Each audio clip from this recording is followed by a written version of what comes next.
धमाकेदार story representing सटैनिको। तो ये कहानी एक मुन्नी नाम की लड़की की है जो एक चर्च में नन है। तो कहानी की स्टार्टिंग में मुन्नी के पास दो नन आती हैं जो मुन्नी से बोलती हैं कि हमारी गाय की हालात कुछ ठीक नहीं है। तभी मुन्नी गाय के पास पहुंच जाती है और गाय की सेवा करते करते वह वहीं सो जाती है। फिर मुन्नी एक दिन ऐसे ही टहलने के लिए अपने काका के बगीचे में जाती है और वो वहां जाकर फूल तोड़ने लगती है। लेकिन तभी अचानक एक आदमी उसके सामने आकर खड़ा हो जाता है और अपना लंबा हथियार उस मासूम सी मुन्नी को दिखाने लगता है। जब मुन्नी का ध्यान उस पर पड़ता है वह वहां से भाग जाती है, क्योंकि एक तो वह नन है और उसने आज तक इतना लंबा हथियार नहीं देखा। फिर वो भागते भागते अपने मंदिर में आकर भगवान से माफी मांगने लगती है। लेकिन तभी एक छोटा बच्चा जिसका नाम झिंगुर है वह मुन्नी से रोज की तरह मिलने आता है।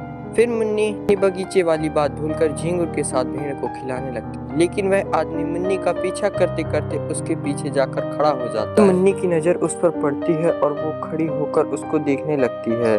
तभी वो आदमी उसको एक सेब देता है। सेब देखकर मुन्नी की फट जाती है और वो वहां से भाग जाती है। फिर वह भागते भागते अपने चर्च तक पहुंच जाती है जो कि जंगल के बीचों बीच बना हुआ है। उस चर्च में उसके अलावा और भी नन रहती हैं जो कि अभी तक कुंवारी हैं। फिर उन सबके खाने पीने का टाइम हो जाता है, जहां हम मुन्नी को देखते हैं कि जो कि अभी तक उस आदमी के लंबे हथियार के बारे में सोच रही होती है। लेकिन तभी तक मुन्नी को लगता है कि ये सब गलत है और वो अपने पापों को प्रायश्चित करने के लिए वह अपने कपड़े उतार कर अपने आप को एक कांटेदार हथियार से मारने लगती है।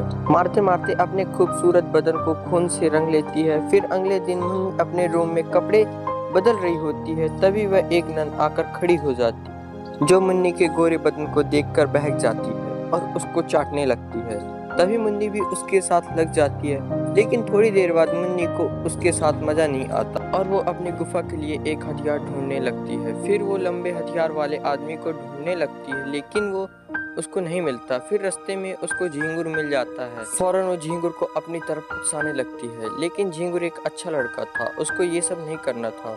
वो वहां से कैसे भी करके भाग जाता है।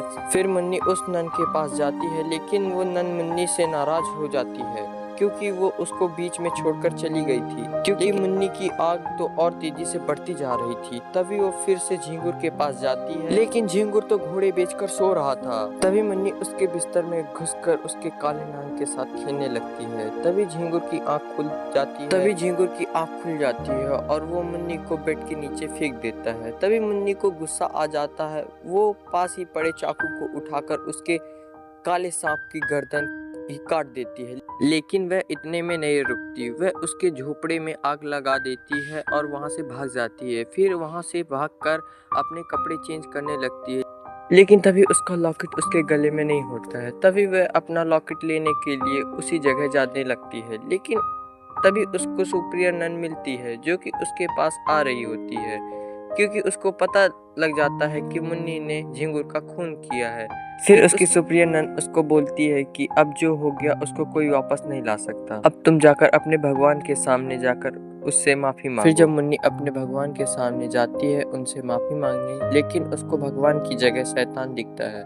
फिर वो समझ जाती है कि उसकी कोई गलती नहीं, उसको भगवान ने नहीं शैतान ने बनाया। फिर वो अपने शैतान को याद करती है। तभी उसका शैतान उसको एक रस्सी दे देता है, जिससे मुन्नी उस सुप्रियर नन को मार देती है।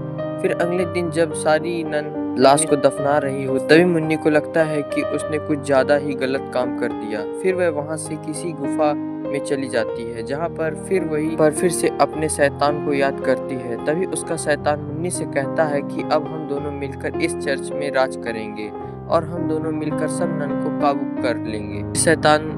फिर शैतान सब नन के ऊपर जादू कर देता है, सुप्रियर बना लेती है। जब मुन्नी अगले दिन चर्च पे जाती है तो देखती है कि सारी नन बिना कपड़े के नाच रही होती। ये सब देखकर मुन्नी को बिल्कुल भी अच्छा नहीं लगता। वह सबको मना करती है, लेकिन उसकी बात कोई भी नहीं सुनता। फिर अचानक सारी नन मुन्नी को मारने लगती है, लेकिन मुन्नी कैसे भी करके अपने कमरे तक पहुंच जाती है और बिस्तर पर जाकर लेट जाती है। तभी हमें पता चलता है कि मुन्नी एक सपना देख रही होती है।